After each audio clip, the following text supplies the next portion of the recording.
नमस्कार, आदाब, सत श्री अकाल। स्वागत है आप सभी का आपके अपने YouTube चैनल पर। आपके पुलिस कांस्टेबल एग्जाम के लिए जीके जीएस की एक बहुत ही इंपॉर्टेंट क्लास।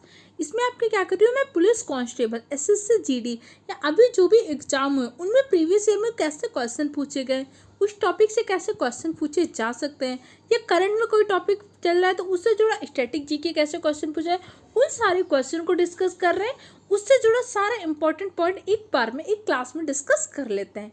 इससे क्या होगा, चीज़ें आपकी मल्टीपल टाइम रिवीजन होगी।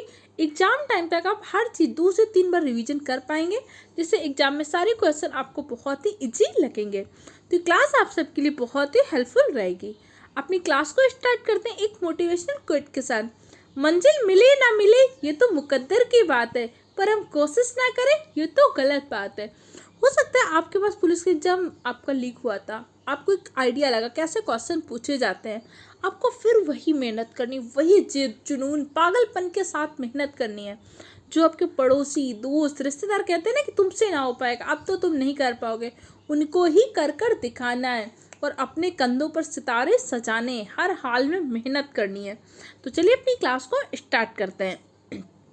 अभी क्या हो रहा है, आपका लोकसभा चुनाव चल रहा है। आपको पता है कि 17वां लोकसभा जो चल रहा है, 17वीं लोकसभा आपके 16 जून 2024 को क्या हो जाएगा, इसका टाइम पीरियड समाप्त हो जाएगा। 18वीं लोकसभा का चुनाव हो रहा है जो कि 7 चरणों में आयोजित होगा। 18वीं लोकसभा का जो चुनाव 7 चरणों में आयोजित हो रहा है, इसके लिए जो आचार संहिता लगती है, आचार संहिता को लागू कौन करता है, तो आचार संहिता को लागू करता है आपका निर्वाचन आयोग। अनुच्छेद 324 में निर्वाचन आयोग का उल्लेख है। राज्य निर्वाचन आयोग का उल्लेख है अनुच्छेद 243 के में राज्य निर्वाचन आयोग का उल्लेख है। निर्वाचन आयोग से जुड़े इंपॉर्टेंट पॉइंट डिस्कस कर लेते हैं। 25 जनवरी 1950 को निर्वाचन आयोग की स्थापना की गई थी। निर्वाचन आयोग के पहले अध्यक्ष बने थे सुकुमार सेन। निर्वाचन आयोग की पहली महिला हेड बनी थी रमा देवी जी। निर्वाचन आयोग के वर्तमान में मुख्य चुनाव आयुक्त कौन है, राजीव कुमार जी। 25 जनवरी को निर्वाचन आयोग की स्थापना हुई थी, इसलिए 25 जनवरी को हम क्या करते हैं, नेशनल वोटर्स डे के रूप में भी मनाते हैं। मतदाता दिवस 26 जनवरी को कौन सा दिवस मनाते हैं, 26 जनवरी को हम गणतंत्र दिवस के रूप में मनाते हैं। 26 जनवरी को हमारा संविधान लागू हुआ था। 26 जनवरी को ही हम अपना संविधान क्यों लागू किया था, क्योंकि जब 1929 में लाहौर अधिवेशन हुआ था, उस दिन क्या हुआ था, जब 1929 में लाहौर अधिवेशन में हमने क्या किया था, 26 जनवरी 1930 को पहली बार स्वाधीनता दिवस मनाया था। इसीलिए 26 जनवरी की डेट को ऐतिहासिक बनाने के लिए हमने अपना संविधान 26 जनवरी 1950 को लागू किया। हमने अपने संविधान का अंगीकरण कब किया था, 26 नवंबर 1949 को। इसलिए 26 नवंबर को हम संविधान दिवस और विधि दिवस के रूप में भी मनाते हैं। तो एक पॉइंट से बहुत सारे उसके आसपास के सारे पॉइंट का सफाया कर देंगे। ये आप हो सकते हैं कि अगर आप पहली बार देख रहे हो आपको थोड़ा सा कम सही लग रहा हो कि एक टॉपिक में अलग अलग चीज़ें, कहीं हम पॉलिटी पढ़ रहे हैं, कहीं हिस्ट्री पढ़ने लगे, कहीं साइंस से जुड़े क्वेश्चन पढ़ लेंगे। लेकिन आप यकीन मानिए, तैयारी का सबसे बेस्ट तरीका यही होता है, क्योंकि सफलता सीरीज में ऑफलाइन क्लासेस में आप सारी चीज़ें सिस्टमेटिक वे पे पढ़ रहे हैं। यहाँ पे इस जो क्लास चल रही है, इस क्लास में हम सिर्फ रिवीजन क्लास है, बहुत तरीके से रैपिड रूप से रिवीजन करना है। आप किसी भी एग्जाम की तैयारी कर रहे हो, आप इसको से अच्छे से रिवीजन कर सकते हैं। बाकी सफलता सीरीज में आपकी सारी क्लासेस चल रही हैं। इसके अलावा भी मैं बिहार शिक्षक भर्ती के लिए पॉलिटी की रिवीजन क्लास ले रही हूँ, उसको भी ले लीजिएगा, आप सबके लिए बहुत ही हेल्पफुल रहेगी। नोट्स आपको टेलीग्राम चैनल में मिलते हैं। परेशान नहीं होना, पर मेहनत करनी है।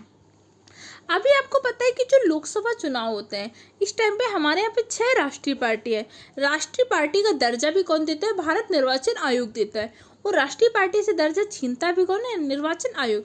अभी कुछ राष्ट्रीय पार्टी से क्या हुआ, दर्जा छीन लिया गया है। इंडिया में इस टाइम पे 6 राष्ट्रीय पार्टी हैं। कौन कौन सी राष्ट्रीय पार्टी, उनका चुनाव चिन्ह क्या है आपको पता होना चाहिए। पहली हमारी नवीनतम राष्ट्रीय पार्टी आम आदमी पार्टी, चुनाव निशान है झाड़ू। इसके बाद है दूसरी है नेशनल पीपल्स पार्टी, जिसका चुनाव निशान है किताब। अगली आपकी भारतीय जनता पार्टी बीजेपी, चुनाव निशान है कमल। नेक्स्ट है बहुजन समाजवादी पार्टी बसपा, चुनाव निशान है हाथी। भारतीय राष्ट्रीय कांग्रेस, चुनाव निशान है कांग्रेस का हाथ का पंजा। इसके अलावा कम्युनिस्ट पार्टी है मार्क्सवादी की, इसका चुनाव निशान है कृषि काटने वाला औजार। क्लियर, आगे देख लेते हैं नेक्स्ट क्वेश्चन। नेक्स्ट क्वेश्चन आपके अर्थव्यवस्था के क्षेत्र से क्वेश्चन। तो हम अर्थव्यवस्था से जुड़ी कुछ इंपॉर्टेंट चीज़ें डिस्कस कर लेते हैं। अर्थव्यवस्था को एडम स्मिथ ने धन का विज्ञान कहा था, जबकि सैमुअलसन ने क्या बोला था, इसे ग्रोथ ऑफ साइंस, अर्थव्यवस्था के बारे में बोला। अर्थव्यवस्था वह क्षेत्र जहाँ पे हम क्या करते हैं, धन संबंधी समस्त क्रियाकलापों को व्यवस्थित अध्ययन करते हैं। फिर अध्ययन की सुविधा से अर्थव्यवस्था को हमने 2 पार्ट में डिवाइड किया था।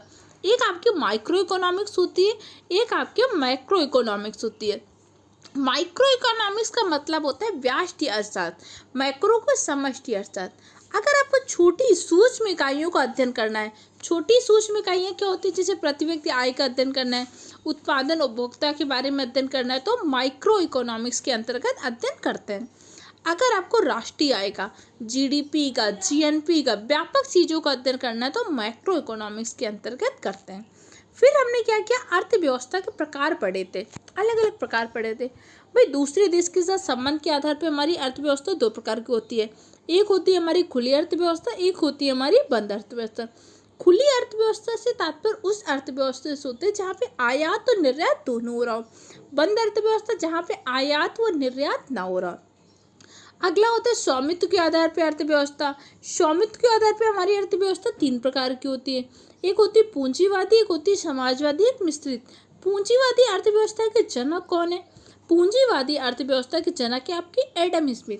पूंजीवादी अर्थव्यवस्था में क्या होता है, प्राइवेट सेक्टर का नियंत्रण होता है।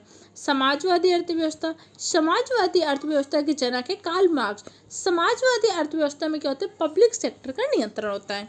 मिश्रित अर्थव्यवस्था, मिश्रित अर्थव्यवस्था में आवश्यकता के अनुसार प्राइवेट और पब्लिक सेक्टर का नियंत्रण होता है। मिश्रित अर्थव्यवस्था के जनक है आपके कीन्स महोदय। अब एक क्वेश्चन बैठ के एग्जाम में आया था कि भाई किसी भी क्षेत्र को हम पब्लिक सेक्टर कब बोलेंगे, किसी भी क्षेत्र को सरकारी क्षेत्र कब बोलेंगे, जब सरकार की भागीदारी 50% से अधिक हो।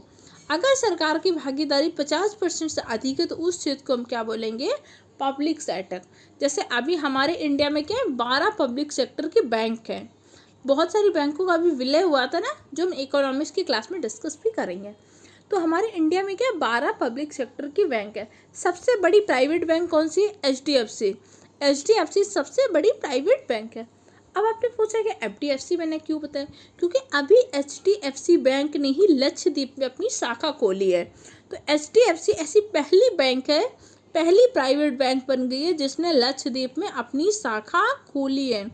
तैरता हुआ फ्लोटिंग एटीएम किसने खोला था, फ्लोटिंग एटीएम जम्मू कश्मीर में एसबीआई ने खोला था। तो ये चीज़ें आपको पता होना चाहिए। एसबीआई के हेड कौन है, एसबीआई के हेड हैं आपके दिनेश खारा जी। देखो यहाँ पे हम अलग अलग चीज़ें अलग अलग पॉइंट पे डिस्कस करेंगे, पर आप रिवीजन इसी तरीके से करिएगा, क्योंकि जितना रिवीजन मैं आपको इतनी क्लास में कराऊंगी, अगर इससे कम टाइम में आप इन सारी चीज़ों का रिवीजन कर सकते तो क्लास मत देखिए। मतलब आपकी पढ़ने की स्पीड मुझसे ज़्यादा है, लेकिन अगर जो चीज़ों को मैं रिवीजन करा रही हूँ, इतनी चीज़ें आप 10 मिनट में नहीं रिवाइज कर पा रहे, तो आप वीडियो देखिए। किसी भी कभी वीडियो देखिए, यूट्यूब क्लास देखिए, ऑफलाइन क्लासेस। अगर आपको हेल्पफुल नहीं है तो अपना टाइम क्यों वेस्ट करना है। ये टाइम आपके लिए बहुत इंपॉर्टेंट है। आपको अपने सिलेक्शन पर फोकस करना होगा, मेहनत करनी होगी, तभी अपने माँ बाप का सपना पूरा कर पाएंगे। मेहनत कर लीजिए। अब एसबीआई से छोटे कुछ इंपॉर्टेंट पॉइंट ही देख लेते हैं। एसबीआई का एक ऐप होता है योनो ऐप। योनो ऐप किसका है, योनो ऐप एसबीआई का है। एसबीआई की स्थापना कब हुई थी, सबसे पहले क्या होता, 1922 में हमने इंपीरियल बैंक बनाया था। इंपीरियल बैंक का ही हमने बाद में क्या कर दिया था, 1955 में इंपीरियल बैंक को एसबीआई में बदल दिया था। एसबीआई आपकी सबसे बड़ी सरकारी बैंक है। सबसे बड़ी सरकारी बैंक कौन सी, एसबीआई। एसबीआई के हेड कौन है, दिनेश खारा जी। एसबीआई का मुख्यालय कहाँ पे, मुंबई के नरीमन पॉइंट में एसबीआई का मुख्यालय है। जब इंपीरियल बैंक बनाई गई थी तो इंपीरियल बैंक में 3 बैंकों का विलय किया गया था, bank of Bengal, bank of Madras और बैंक ऑफ बॉम्बे। तो 1806 में हमने सबसे पहले बैंक ऑफ बंगाल को खोला। 1840 में हमने क्या किया था, बैंक ऑफ बॉम्बे खोला। इसके बाद हमने 1843 में बैंक ऑफ मद्रास खोला। इन तीनों बैंक का, bank of Bombay, bank of Madras, bank of Bengal, तीनों बैंकों को विलय करके हमने इंपीरियल बैंक बनाया। इसके बाद क्या हुआ था, 1955 में इसी इंपीरियल बैंक को हमने एसबीआई में चेंज कर दिया था। चीज़ें समझ में आई कि नहीं आई, क्लियर। कोई दिक्कत कन्फ्यूजन हो कमेंट सेक्शन द्वारा पूछ सकते हैं, लेकिन आपको बस इनको रिवीजन करना होगा। नोट्स आपको मैं टेलीग्राम चैनल में देती हूँ। आप एक बार 2 बार, हो सकता है पहली बार में आपको क्लास नहीं समझ में आए क्योंकि बहुत सारे इंपॉर्टेंट फैक्ट्स हैं, 2 बार देखिए 3 बार देखिए, लेकिन इतने फैक्ट अगर आप रोज़ याद करते गए तो समझिए एग्जाम टाइम तक आप सारे क्वेश्चन को सॉल्व कर पाएंगे। भारतीय अर्थव्यवस्था के क्षेत्र, भारतीय अर्थव्यवस्था के मुख्य रूप से 3 क्षेत्र होते हैं, लेकिन वर्तमान में अर्थव्यवस्था के 5 क्षेत्र होते हैं। तृतीय क्षेत्र का ही हमने एक विस्तार किया है। सबसे पहला आपका प्राथमिक क्षेत्र। प्राथमिक क्षेत्र वो होता है जहाँ पे हमें कोई भी चीज़ है, कच्चा माल डायरेक्ट प्रकृति से मिल रहा है, प्राकृतिक संसाधन का प्रयोग करके वस्तुओं का उत्पादन किया जाता है, तो आपका प्राथमिक क्षेत्र होता है। प्राथमिक क्षेत्र में कैसे आता है, जैसे आपका कृषि आ गया, आपका खनन आ गया, आपका मत्स्य पालन आ गया, आपका पशुपालन आ गया, ये सब क्या होते हैं, अर्थव्यवस्था के प्राथमिक क्षेत्र होते हैं। नेक्स्ट क्या होता है आपको द्वितीयक क्षेत्र। द्वितीयक क्षेत्र क्या होते हैं, जहाँ पे हमने प्राथमिक क्षेत्र से, मतलब प्राथमिक क्षेत्र में जो कच्चा माल मिला उससे अगर हम किसी भी चीज़ का निर्माण कर रहे हैं तो आप द्वितीयक क्षेत्र, औद्योगिक क्षेत्र, निर्माण उद्योग या विनिर्माण उद्योग के नाम से जानते हैं। जैसे प्राथमिक क्षेत्र से अगर आपको गेहूँ मिला तो द्वितीयक क्षेत्र में उस गेहूं से आप क्या कर रहे हैं, ब्रेड बना रहे हैं, तो आपका क्या हो गया, द्वितीयक क्षेत्र। प्राथमिक क्षेत्र में आपको आलू मिला, अगर आप उस आलू से क्या कर रहे हैं, चिप्स बना रहे हैं, तो क्या होगा, द्वितीयक क्षेत्र हो गया। प्राथमिक क्षेत्र से आपको कपास मिला, उस कपास से आप वस्त्र बना रहे हैं, तो क्या हो गया, द्वितीयक क्षेत्र। प्राथमिक क्षेत्र से आपको गन्ना मिला, उस गन्ना से आप चीनी का निर्माण कर रहे हैं, शुगर मिल में बना रहे हैं, तो क्या हो गया, द्वितीयक क्षेत्र हो गया। प्राथमिक क्षेत्र से आपको टमाटर मिला, उस टमाटर से आप टोमेटो सॉस बना रहे, क्या हो गया, द्वितीयक क्षेत्र हो गया। समझ में आ गया कि नहीं आ गया। इसके बाद होता है तृतीयक क्षेत्र। तृतीयक क्षेत्र को क्या बोलते हैं, सेवा क्षेत्र बोलते हैं। यहाँ पे आपको कोई वस्तु नहीं मिलती, आपको सेवाएं मिलती हैं। हॉस्पिटल में जाते हैं आपको सर्विस प्रोवाइड की जाती है, होटल में जाते हैं सर्विस प्रोवाइड की जाती है, इंश्योरेंस कंपनी आपको सर्विस प्रोवाइड करती है, ट्रांसपोर्ट कंपनियाँ सर्विस प्रोवाइड करती हैं। अर्थात जहाँ पे सेवा मिले। सेवा क्षेत्र को याद करने का सरल ट्रिक, जहाँ पे आप पैसा दें लेकिन पैसे के बदले में कोई भी वस्तु ना मिले, तो क्या होता है, आपका सेवा क्षेत्र होता है। भाई आप बस में बैठे, बस में आप बैठे, आपको ट्रेन की टिकट ली, बस की टिकट ली, आपको उस जगह से उस जगह छोड़ दिया, बस वाले ने आपको कुछ दिया तो नहीं, ऐसा तो नहीं, उसने कहा कि भाई बस आपकी हो गई, अच्छा इस सीट में बैठे, ये सीट आपकी हो गई, लेके जाइए घर में सोफा जैसा यूज करिएगा, ऐसा कुछ हुआ नहीं।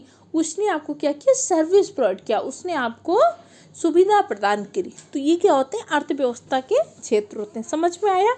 ऐसा कोई पॉइंट है जो आपको नहीं समझ में आ रहा हो तो आप कमेंट सेक्शन द्वारा पूछ सकते हैं, ठीक है, या फिर टेलीग्राम में चैट का ऑप्शन ऑन रहता है, वहाँ से भी आप पूछ सकते हैं। बस मेहनत करिए। अगला, जैन धर्म के 24वें तीर्थंकर महावीर स्वामी। महावीर स्वामी जैन धर्म के 24वें तीर्थंकर थे। महावीर स्वामी इन्होंने क्या किया था, जैन धर्म का प्रचार प्रसार किया था। जैन धर्म में 24 तीर्थंकर थे। पहले तीर्थंकर कौन थे, पार्श्वनाथ। पार्श्वनाथ आपके पहले तीर्थंकर थे। 24वें तीर्थंकर कौन थे, महावीर स्वामी। जैन धर्म में क्या होता है, प्रसिद्ध पुस्तक है एक आपके भगवती सूत्र और कल्प सूत्र। भगवती सूत्र और कल्प सूत्र क्या, जैन धर्म की प्रसिद्ध पुस्तकें हैं। इनमें क्या किया गया, 16 जनपद का उल्लेख किया गया है। पूछ सकते कौन से ग्रंथ में 16 जनपद का उल्लेख किया गया है। जैन धर्म का ग्रंथ है भगवती सूत्र, इसमें क्या किया गया, 16 जनपद का उल्लेख किया गया है। इसके साथ साथ बौद्ध धर्म की किताब है अंगुत्तर निकाय, इसमें भी 16 महाजनपदों को 16 जनपद का उल्लेख किया गया है। 16 महाजनपद में एकमात्र ऐसा जनपद जो कि दक्षिण भारत में था, कौन सा था, अस्मक। अस्मक जिसकी राजधानी है पोतन, गोदावरी नदी के तट पर स्थित था, एकमात्र ऐसा जनपद है जो कि आपके दक्षिण भारत में था, ध्यान रखिएगा। दांडी यात्रा। दांडी यात्रा महात्मा गांधी ने सविनय अवज्ञा आंदोलन के अंतर्गत की थी, 12 मार्च से लेकर 6 अप्रैल 1930 तक। एक बार क्वेश्चन पूछा गया था, दांडी यात्रा सविनय अवज्ञा आंदोलन के तहत की गई। इसके तहत क्या अंग्रेजों ने क्या कर दिया था, नमक पर टैक्स लगा दिया गया था। तो महात्मा गांधी ने अपने 78 अनुयायियों के साथ क्या किया था, दांडी यात्रा की शुरुआत की थी। कब से कब, 12 मार्च से लेकर 6 अप्रैल 1930 तक की। दांडी यात्रा में धरसाना सत्याग्रह हुआ था। दांडी यात्रा में सरोजिनी नायडू जी का भी बहुत महत्वपूर्ण योगदान था। सरोजिनी नायडू जी पहली महिला राज्यपाल है, कहाँ की बनी थी, उत्तर प्रदेश की। सरोजिनी नायडू ने पहली भारतीय महिला जिन्होंने कांग्रेस की अध्यक्षता की थी, कब की थी, 1925 के कानपुर अधिवेशन में। मैंने क्या बोला, पहली भारतीय महिला जिसने कांग्रेस की अध्यक्षता की थी। इसका मतलब होता है कि किसी और महिला ने भी कांग्रेस की अध्यक्षता की थी। बिल्कुल सही, किसने किया था, 1917 में जो कलकत्ता अधिवेशन हुआ था उसकी अध्यक्षता की थी आपकी एनी बेसेंट ने। अच्छा, एनी बेसेंट ने एक आंदोलन चलाया था, कौन सा? होम रूल लीग आंदोलन। किसने चलाया था? एनी बेसेंट ने। एनी बेसेंट की दो पत्रिकाएं हैं, एक तो कॉमन व्हील है और एक न्यू इंडिया। कॉमन व्हील और न्यू इंडिया ये किसकी पत्रिकाएं हैं? कॉमन व्हील और न्यू इंडिया पत्रिकाएं एनी बेसेंट की, ध्यान रखिएगा। होम रूल लीग आंदोलन से एनी बेसेंट के साथ साथ बाल गंगाधर तिलक भी जुड़े थे। तिलक जी की दो बहुत फेमस पत्रिकाएं हैं, मराठा और केसरी। मराठा आपके कौन सी भाषा में थी? तो मराठा पत्रिका आपकी अंग्रेजी भाषा में थी, जबकि केसरी पत्रिका आपकी मराठी में थी। या ध्यान रखिएगा, ये दोनों बाल गंगाधर तिलक की फेमस पत्रिकाएं। इसके अलावा बाल गंगाधर तिलक की एक बुक थी गीता रहस्य। गीता रहस्य बाल गंगाधर तिलक ने मांडले जेल में लिखा था। जब इनको 6 वर्ष की सजा हुई थी तो मांडले जेल में रहते उसी बीच इन्होंने गीता रहस्य नामक पुस्तक लिखी थी। बंदी जीवन। बंदी जीवन किसकी पुस्तक है? बंदी जीवन आपके सचिन नाथ सान्याल की पुस्तक है। क्रांतिकारियों की बाइबल कही जाती है किसको? बंदी जीवन को। किसकी पुस्तक है? सचिन नाथ सान्याल की। अच्छा बताइए, सचिन नाथ सान्याल ने क्या किया था? एचआरए की स्थापना की थी कि एचएसआरए की? इसका आंसर कमेंट सेक्शन में दीजिएगा। हो सकता है वीडियो को आप बाद में देखिए, लेकिन जब भी मैं जो क्वेश्चन पूछ रही हूँ क्वेश्चन के आंसर कमेंट सेक्शन में जरूर दीजिएगा। इससे क्या होगा कि आपको चीज़ें आप जब लिखेंगे तो आपको चीज़ें अच्छे से याद होंगी और नोट्स भी बनाते रहिएगा। आगे देख लेते हैं। जो दांडी यात्रा हुई थी इसे क्या कहा गया था? सफ़ेदियों ने सफ़ेद खाती पहना था, बहती हुई सफ़ेद नदी कहा गया था। अच्छा, दांडी यात्रा का वर्णन किसने किया था? John Miller. जॉन मिलर नामक एक पत्रकार था जिसने दांडी यात्रा का वर्णन किया था, ध्यान रखिएगा। दांडी यात्रा में शामिल होने वाले सबसे कम उम्र के सत्याग्रही कौन थे? विठल लीलाधर। ये 16 वर्ष के थे। दांडी यात्रा के सबसे कम उम्र के क्या थे? सत्याग्रही थे। क्लियर? और कोई दिक्कत कन्फ्यूजन है तो कमेंट सेक्शन द्वारा पूछ सकते हैं। आगे देखते हैं।